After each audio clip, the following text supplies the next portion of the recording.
মালিনী, গীতা ও Hema Malini, it is almost the same. দুইটা রিজলিউশনকে আমি সমর্থন করছি। বর্মন আমাদের অনারেবল এমএলএ যখন বক্তৃতা করছিলেন অনেকটাই ভাল লাগলো। অনেকগুলো বিষয় আমি যাব, একটা জায়গায় মনে হয় গল্পের মধ্যে একটা সংশোধন আনা উচিত।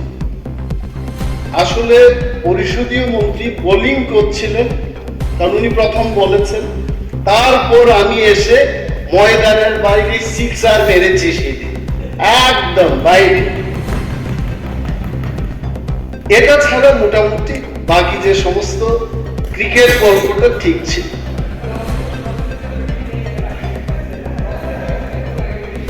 আরো একটা জিনিস হলো যে এই যে কমিউনিস্ট, বীর সাভারকার, তারপর বিজেপির আইডিওলজি, কমিউনিস্টরা কোথায় ছিল, এই আলোচনার ফাঁকে কিন্তু ত্রিপুরা রাজ্যের দেখা ফিনিশ, শেষ।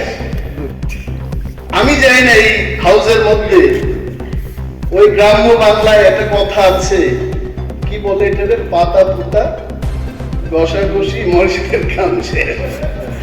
এর ব্যাকারদের অবস্থা শেষ। My focus is on the ব্যাকার।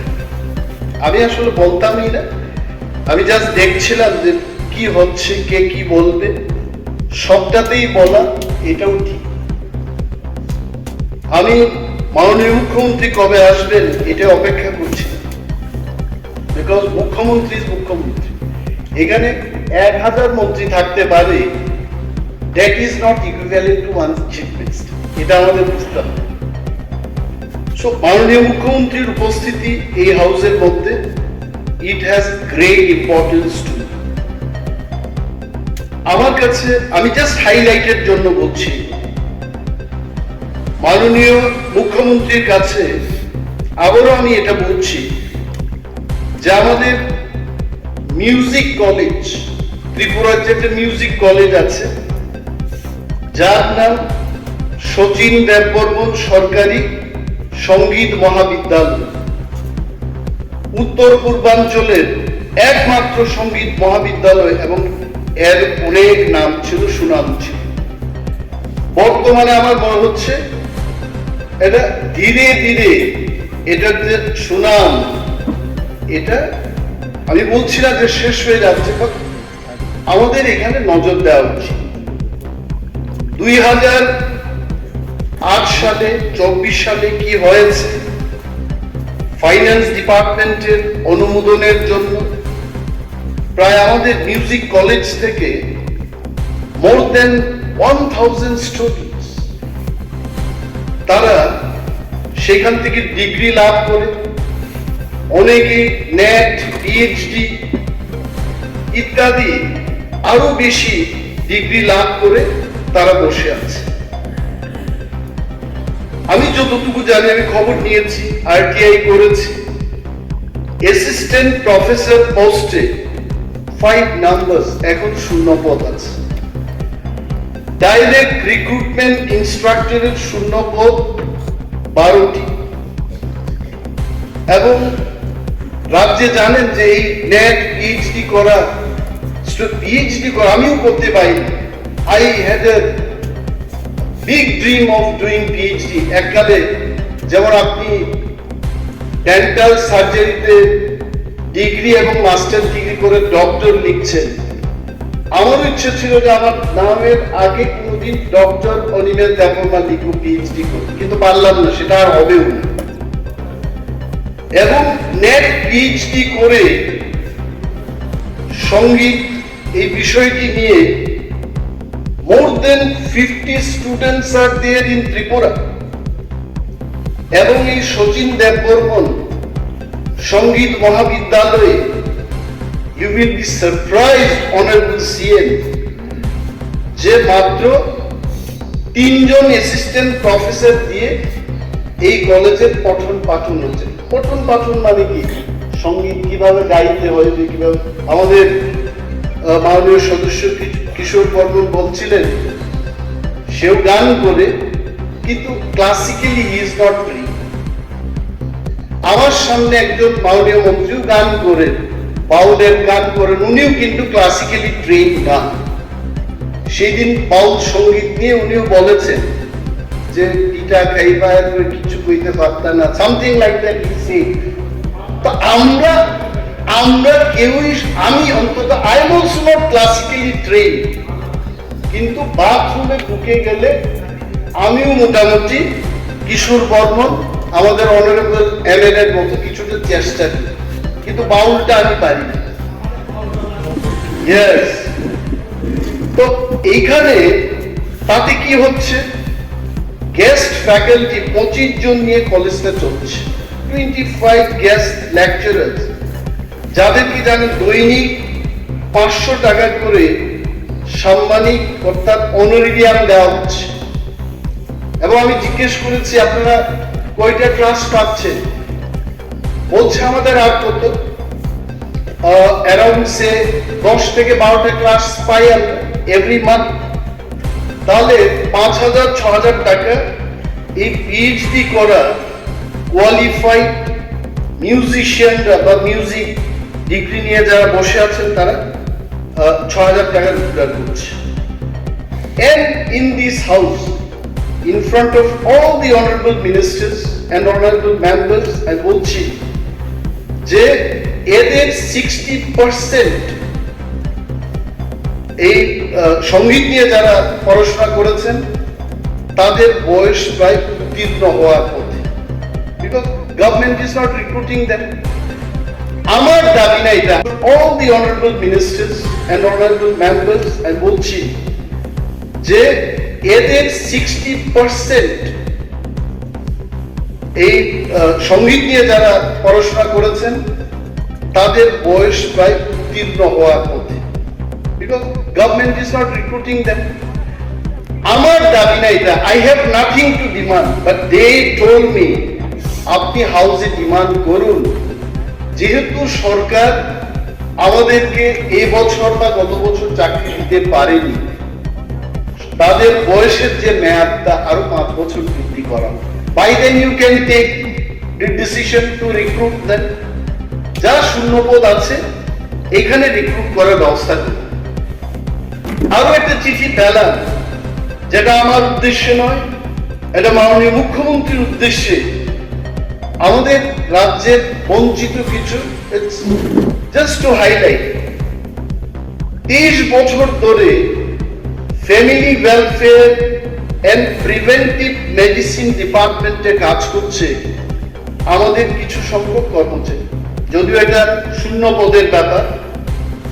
25 of them 30 বছর কাজ করার পর মাল্টিপারপাস ওয়ার্কার থেকে মাল্টিপারপাস সুপারভাইজার হওয়ার কথা, none of them, তাদের একজনও সেই প্রমোশনটা পায়নি।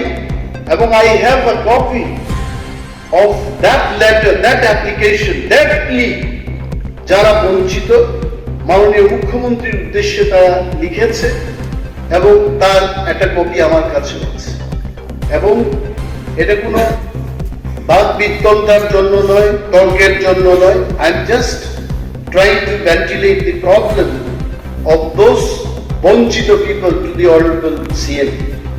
আমি আবারও রিপিট করছি, আমি ধন্যবাদ জানাই মাননীয় অধ্যক্ষ মহোদয়কে, আপনি আমাকে বাঁচিয়েছেন আজকে। Really I am telling you, I am so thankful to you. যে এসটিজিটি, ব্যাকার, টেট 1, টেট 2 তারা কি বলছে জানেন?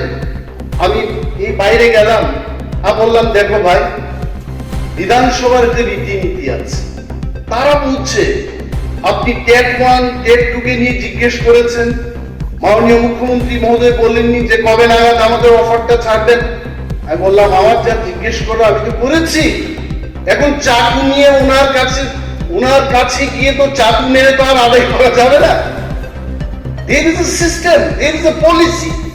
আমি জানি আমাদের রাজ্যের হাজারো বেকার যারা পরীক্ষা দিয়েছে এসটিজিটি, টেট 1, টেট 2, তারা এই লাইভ টেলিকাস্ট দেখছে। আমি ক্ষমা চাই আপনাদের কাছে, আমি তো জিজ্ঞেস করছি, সরকারকে জিজ্ঞেস করছি, মাননীয় মন্ত্রী মহোদয়কে জিজ্ঞেস করছি যে এইগুলো আমার পিটা হচ্ছে যেহেতু শূন্য পদের ব্যাপারটা এসছে, don't try to create new things. 50,000 দেবেন না 500 জন দেবেন, হয়তোবা সেই সময় আমিও শুনেছি 2018 সালে মিস কলেজ যে ব্যাপারটা, তখন একটা বামপন্থীদের হারানোর একটা স্ট্র্যাটেজি হতে পারে, হারিয়েছে, এখন একটা নতুন স্ট্র্যাটেজি হবে। তবে যাহাই হোক 50,000 যদি নাও হয়ে থাকে, হোয়াট এভার ভ্যাকেন্সি আছে জাস্ট ফিল ইট আপ, দেখা যাবে তারপরে কি হয়। আর 50,000 চাকরি দেওয়া, আই ডোন্ট নো, আমি এই মহতি হাউসে বলবো, আমাকে যদি বছরে 50,000 চাকরি দেওয়ার নাম করে কেউ মন্ত্রী বানায়, আমি বলবো এই মন্ত্রিত্বের আমার দরকার নেই, কারণ পারবো না। 1 বছরে কেন কি সরকারি চাকরি আমি 50,000 কি করে দেবো, আমি দিতে পারবো। So what I am trying to say, this are all political debate. আমার এক প্রফেসর আমাকে বলেছেন একদিন, উনি ম্যাথামেটিক্সের প্রফেসর, বিহার থেকে, ডক্টর পি.কে. ঝা, আমাকে বলেছে, আমার মনে আছে এখন, তো তুমি অঙ্ককে পলিটিক্স মনে করবে না। ইট ওয়াজ ইন ইয়ার 1988 এর কথা বলছি, যে যখন দুইজন পলিটিশিয়ান ডিবেট করবে, you will feel both of them are correct, but in mathematics only one person will be correct. একটা জিনিসের উপর দুইজন ব্যক্তি, 0 and 1 cannot be same, either it is 1 or it is 0, either it is true or false. তো এখানে আমরা যা তর্কযুদ্ধ করলাম, এই ফিলোসফি নিয়ে আমাদের যা ব্যর্থতা আছে, এটাকে আপনারা পূরণ করবেন, রাজ্যের বেকারদের স্বপ্নকে আপনারা পূরণ করবেন, এই আশা আমারও আছে। আমাদের অল এমএলএস আমরা এই আশা নিয়ে বিধানসভায় আসি। এবং আরো একটা জিনিস শেষ করছি, I don't need to be given ruling, but I am finishing it. আজকে এখানে গুজরাট থেকে বাইরে লোক যাচ্ছে কাজে, what is the problem? Gujarat থেকে যদি doctor, engineer, I have no problem. তারা একটা মহাদেশ পেরিয়ে যদি তার পয়সা রোজগার করতে পারে, no problem. But the point is, আমাদের এই রাজ্যের অনেক বেকার হায়দ্রাবাদ, ব্যাঙ্গালোর, পুনেতে কাজ করছে। আমি খবর নিয়ে দেখি, কি কাজ করছো তোমরা? বলছে রেস্টুরেন্টে টেবিল পরিষ্কার করছি, বা সার্ভিস ইন্ডাস্ট্রিতে আছে। এগুলো তো নন স্কিল। আপনারা চেষ্টা করবেন, সরকার, কেন্দ্রীয় সরকার এবং রাজ্য সরকার, কেন্দ্রীয় সরকারটা হচ্ছে বড় ইঞ্জিন, ত্রিপুরার সরকারটা হচ্ছে অল্প ছোট ইঞ্জিন। দুইটা ইঞ্জিনকে মিলে আপনারা দেখবেন যে আমাদের নন স্কিল যারা ওয়ার্কফোর্স ত্রিপুরার বাইরে বেরিয়ে গেছে, কাজ করছে, 6,000 টাকা 10,000 টাকা দিয়ে কাজ করছে, তাদেরকে ফেরানো যায় কিনা এই চেষ্টাটুকু আপনারা। আর বিশেষ কিছু না বলে সার্ভেটা করিয়ে দেখুন, এটা আমার কথা না, please do something to bring them back. এই কয়েকটি কথা বলে শৈলেন্দ্র বাবুর যে রেজলিউশন এবং প্লাস্টিক সার্জারি করা আমাদের কিশোর বর্মনের উভয় রেজলিউশন থেকে সমর্থন করে আমি আমার বক্তব্য শেষ করছি। ধন্যবাদ।